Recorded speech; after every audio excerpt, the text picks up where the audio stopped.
Good evening. Good morning, ladies and gentlemen. So I've been in a lot of evening meetings. Deputy Managing Director, Mr. Lee, welcome.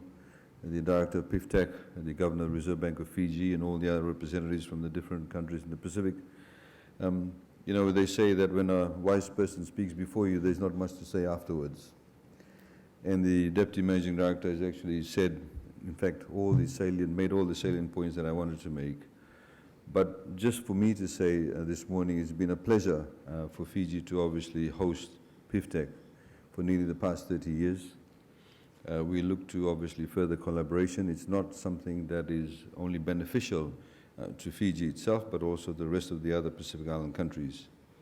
And to be able to have that resource, the technical expertise, people at hand to be able to help us, in particular, to navigate our way through this particular period, globally speaking, and of course regionally speaking, is critically important for all of us. The challenge, of course, as small Pacific Island states, indeed many other small island states in other parts of the world, in particular those who have been in the services sector, is immensely challenging. It requires a lot of fortitude, it requires a lot of vision, it requires also a lot of game plan to be able to navigate our way out of this. And therefore the technical partners, the international development banks, the various organizations, their assistance is critically important. Their understanding also is very critically important.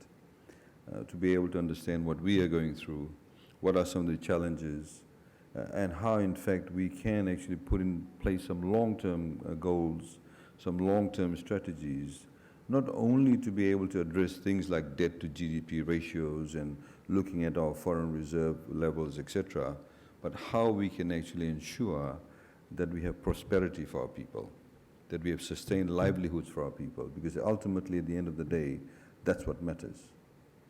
We need to ensure that the ordinary citizens, men and women of our individual countries, have livelihoods, do not fall into abject poverty, and are able to, if they become unemployed, how they can become again re-employed. These are some of the fundamental issues, and of course, as the Deputy Managing Director also highlighted, there's a number of inflationary issues that we are facing. Most of it is out of our control. In fact, almost all of it is out of our control. We have a conflict up in Europe. We have the pandemic. And how do we then, as individual countries, working together with organizations like IMF, are able to then ensure that the effects of this, which we will feel, do not actually propel us or put us on a trajectory that we cannot get out of. And I think that's critically important to ensure that we work our way through this, and hopefully in the next couple of days you'll be able to work out some solutions. We need to obviously, as leaders, ensure that we do not think only short term. We need to look long term. We need to have a vision, we need to have a game plan. There needs to be the political, administrative, and technical commitment to those objectives. Otherwise, we'll fall by the wayside. So, ladies and gentlemen, once again, it's been a pleasure to host PFTAC. Finally, we are, after nearly 30 years, formalizing that into an agreement. And I'm sure that with the assistance of the RBF, where you're being hosted, they'll continue to host you without necessarily charging government any money. And the Reserve Bank, I think, of Fiji has been a good host for you. Deputy Managing Director, we thank you for making this first visit to the Pacific. We hope that we will see a lot more of you. It does inspire Pacific Islanders when we have people from Washington coming down to the Pacific, as opposed to us making the long trek to Washington, and sometimes with a lot of inclement weather.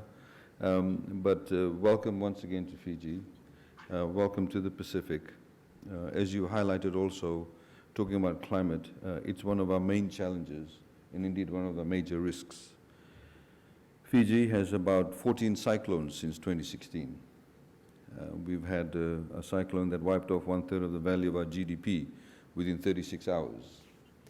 These are all, again, challenges and issues that are beyond our control. Many would argue the making of others, but we are the coalface of it. Nonetheless, we have to be able to look at resilience, adaptation, and indeed make our contribution as far as mitigation is concerned. And we are glad that organizations like IMF is now mainstreaming climate change. Of course, World Bank and ADB is doing that also, and we look forward to further collaboration as far as climate change is concerned. So welcome once again, and we're not going to for your presence. Thank you.